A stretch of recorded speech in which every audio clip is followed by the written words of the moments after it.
The Civil War's secret weapon, how money won America's bloodiest war. 1. Bread, bayonets, and banknotes. Picture this. It's 1865. You're a Confederate soldier in Richmond, walking on cobblestones that still smell like smoke. You reach into your pocket, pull out your pay, a fresh $20 Confederate bill. You walk to the bakery, and the man behind the counter laughs. "That'll be $92, he says. Or one if it's Union greenbacks. That moment tells the whole story. The Confederacy wasn't just losing battles, it was losing faith in its own money. Bread had become a luxury, and dollars had become jokes. What killed the South wasn't just the North's rifles, but its revolutionary finance. The Civil War, beneath all the gunpowder, was a war of currencies. Footnote. The Confederacy starved not from lack of food, but from lack of trust in its own paper. 2. The Union's financial revolution. In 1861, America's national debt was just $65 million. By the end of the war, over $3.4 billion. The government didn't just need money, it needed a miracle. Enter Treasury Secretary Salmon P. Chase, a man who looked at an empty vault and said, "Let's invent money." In 1862, Congress passed the Legal Tender Act, creating $150 million in greenbacks, paper money not backed by gold, but by faith in the Union itself. It was bold, reckless, and brilliant. For the first time in U.S. history, value was based not on metal, but on confidence. And somehow, it worked. Inflation rose, sure, 14% in 1862, then about 25% over the next 2 years, but the Union stayed solvent. Those greenbacks funded 15% of the entire war. It was the birth of modern fiat currency, and it kept the factories humming and the armies paid. Footnote.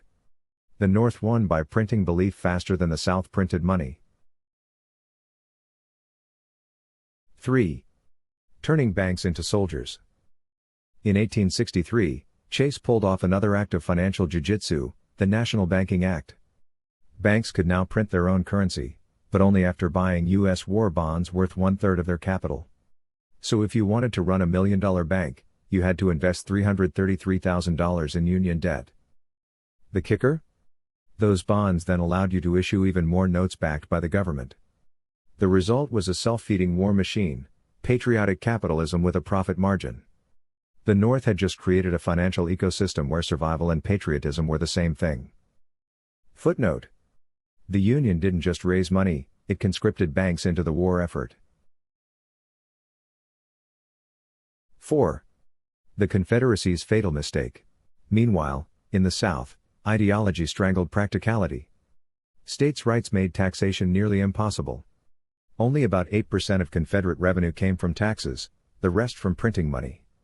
Between 1862 and 1865, their money supply exploded 20-fold. Prices went berserk. What cost $1 in 1861 cost $92 by 1865. A Confederate dollar that once bought gold at 90 cents could barely buy a crumb by the war's end. Soldiers were paid in paper that evaporated faster than their rations. The Confederacy had tried to fight a modern war with medieval economics. Footnote. The South worshipped hard money, then drowned in soft paper. 5. The counterfeiter who broke the Confederacy. Here's where it gets devious, and funny in a dark way.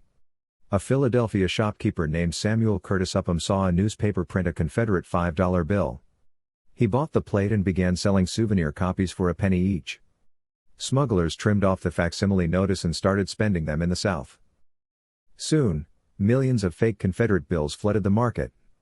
Upham leaned into it, mass printing counterfeits that accounted for nearly 3% of all Confederate currency in circulation.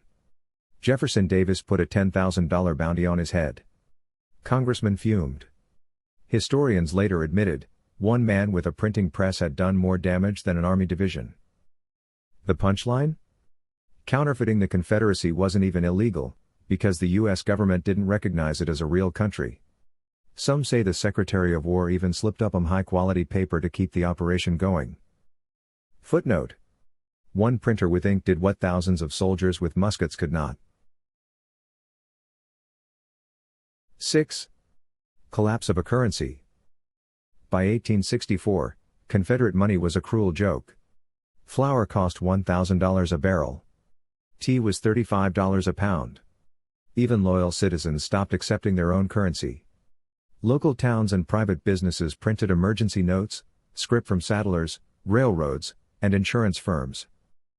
The Confederate economy became a patchwork of desperation.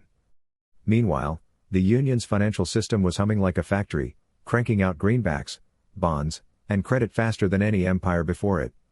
The South was living in economic medievalism. The North had invented the 20th century a half-century early. Footnote: the Confederacy didn't just lose the war, it lost the definition of money itself. 7. From greenbacks to superpower. Those wartime innovations didn't just win the war, they built America's modern economy. The greenback became the ancestor of every dollar bill in your pocket. The national banking system created the dual state federal structure we still use today. And the income tax, born in 1861 to fund the Union Army, became a permanent feature of U.S. life. Union bonds went global, sold in London, Paris, and even Cuba. By 1865, half of U.S. debt was owned abroad, and foreign investors trusted the North's credit more than their own monarchies. America had invented not just war finance, but financial diplomacy. Footnote: the North won investors' faith, and never gave it back. 8. Lessons for the modern world. The Civil War proved a truth that still holds: economic power decides military power. The North's innovation built credibility, the South's printing built inflation. Sound familiar? Every time a government prints money to cover its bills, it dances with the same ghost that haunted Richmond in 1865. So what does that actually mean? It means fiscal credibility isn't just math, it's survival. America's victory in the Civil War wasn't only about muskets or generals. It was about mastering money. And that mastery turned a young republic into the world's financial empire. Footnote: the Union's secret weapon wasn't iron or gunpowder, it was trust.